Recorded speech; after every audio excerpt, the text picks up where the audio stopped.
You see, you can imagine a situation in which there is no speech, no way of actually communicating my ideas to you, or you to anyone else. In which case your mind runs in the way it does in a dream. Unless you introduce in the dream the new thought, you simply run on the outcome of the old thought, knocking from one cause and effect to the next. Now, what we want you to do is to come into the dream in a sovereignty that allows you to shift the way your mind is running onto the way you want it to run, because it's what you're thinking that is determining the dream, given what you have thought. Now, in normal, what we call normal daily living, what I have thought is about this world around me, and it seems pretty set.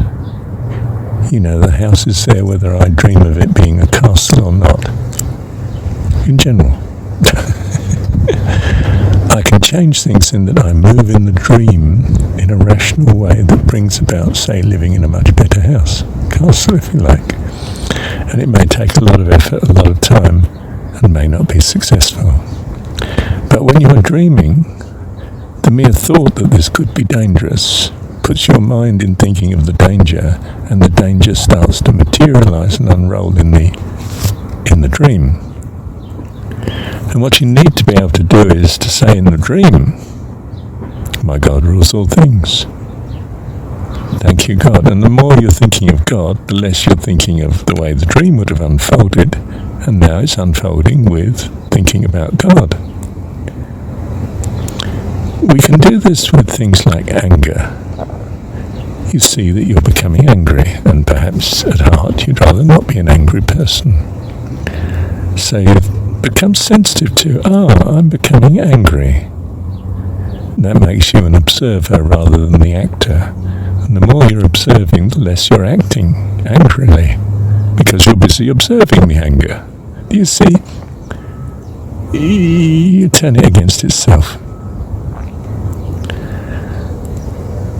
So, if you can't bring about a miracle, introduce it slowly. But that was the preoccupation of the last recording. What I'm concerned with here is that when we introduce speech, I can affect your thoughts. I might tell you as a medical practitioner, say, I think you probably got so-and-so, so-and-so. You go away very distressed.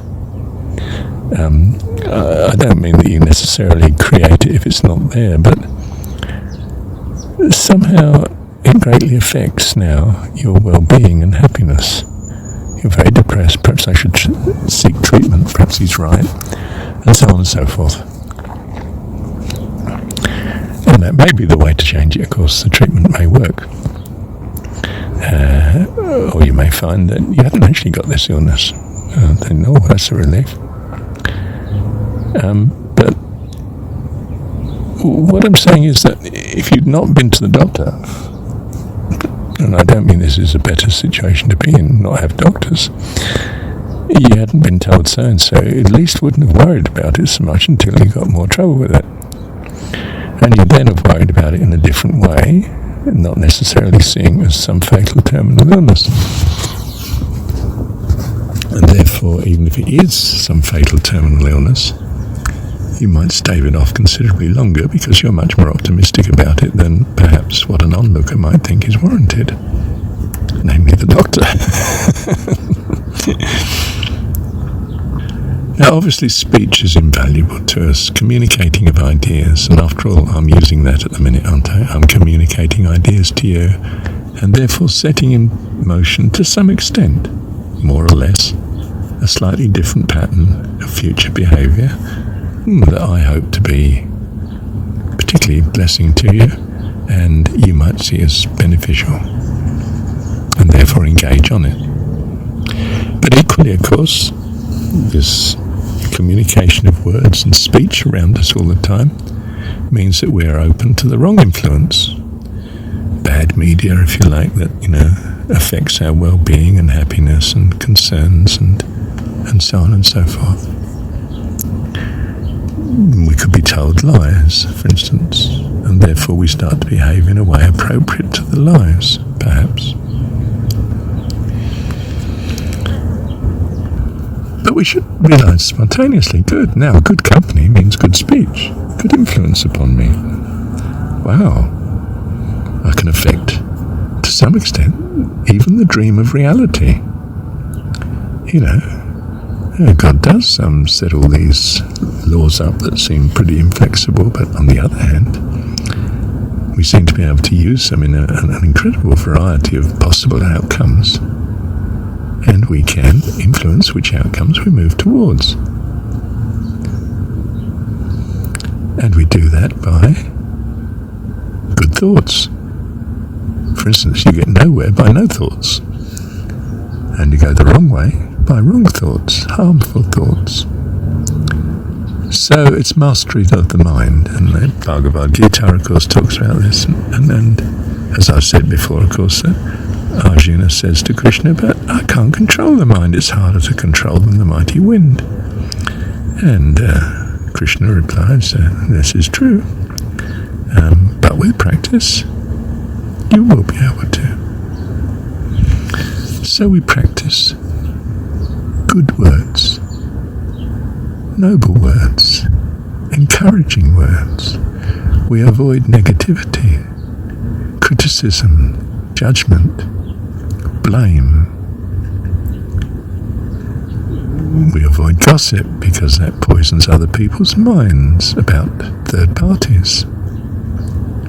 We avoid listening to gossip. We don't want our mind to be poisoned. If we find out firsthand, well, okay. Of course, there may be circumstances in which you warn someone that don't give all your money to this man. He's an absolute rogue. He's swindled the following people. Well, fair enough. That's to bless, isn't it? But a lot of negativity and criticism is not of that good intent, and is not a blessing. So we avoid it. Simple, really, isn't it? You don't need some great academic to tell you this. You could pick this up anyway, couldn't you? Anyone could come to this conclusion.